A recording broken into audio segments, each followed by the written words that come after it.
अब श्री कृष्ण जी का इतिहास देख लो। श्री विष्णु जी अवतार श्री कृष्ण जी, श्री राम वाली, श्री रामचंद्र जी के जीवन वाला भोग भोग के वो प्राणी श्री कृष्ण रूप में फिर जन्म हुआ।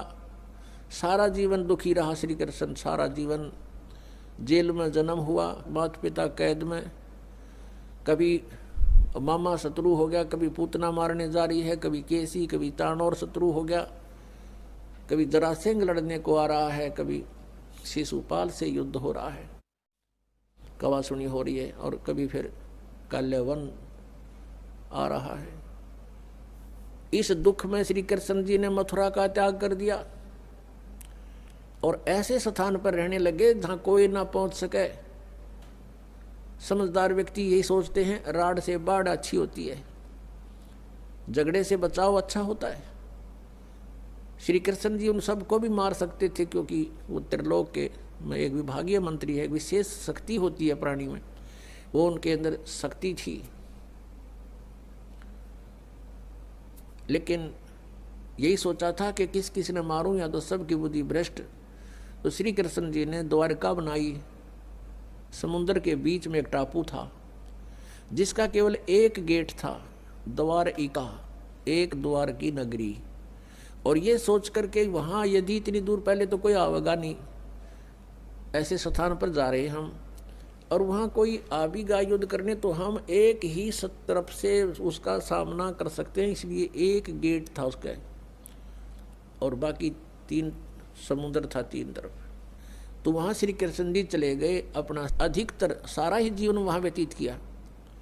यहाँ तो ज़्यादा से ज़्यादा 18 साल के 20 वर्ष के तक यहाँ रहे थे द्वारका में, और बाकी फिर लगभग 200 वर्ष तक जिए थे श्री कृष्ण जी, और बाकी का समय द्वारका में व्यतीत किया था उन्होंने। तो अब ये जो लोग अनजान संत ऋषि, ये गुरु नकली हमें भ्रमित करते हैं कि द्वारका का उस गोवर्धन का की परिक्रमा करनी चाहिए और वृंदावन अवश्य जाना चाहिए, मथुरा में अवश्य जाना चाहिए, वहाँ हमारे भगवान ने लीला की है, उनके चरण कमल टिके हैं, वहाँ घूमा करते थे, स्नान किया करते थे।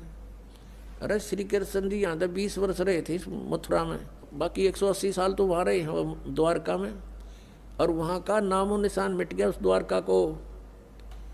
इसलिए वहाँ खत्म की द्वारका, समुद्र में डूब गई श्री कृष्ण जी की मृत्यु के बाद, और यादों का विनाश हो गया था, आपस में लड़के मर गए थे, और जो बाकी शेष औरतें बची थी उनको अर्जुन ले आया था, सब खाली हो गई थी द्वारका। उसके बाद वो समुद्र ने डबो दी थी, अंदर चली गई।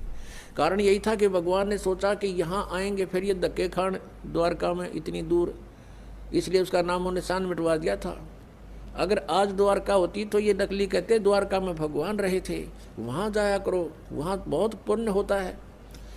उस द्वारका में तो सत्यानाश होया था, सारे यादव कटका मर गए थे वहाँ पर। आज भी जाते हैं वहाँ बहुत से श्रद्धालु।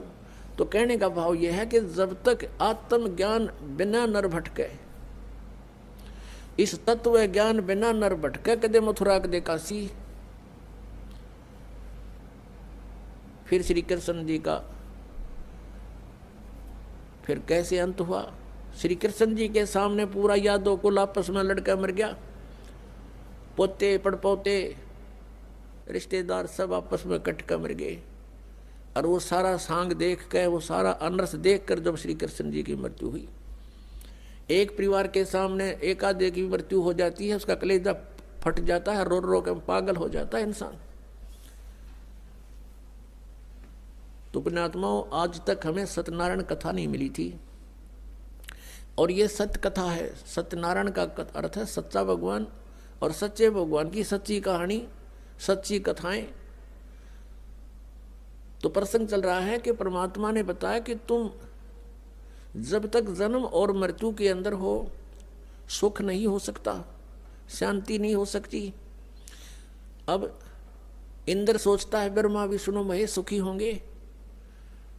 अब इन ब्रह्मा विष्णु महेश की आप देख रहे हो, श्री राम की, श्री विष्णु जी की, श्री कृष्ण जी की कैसे दुर्गति हुई।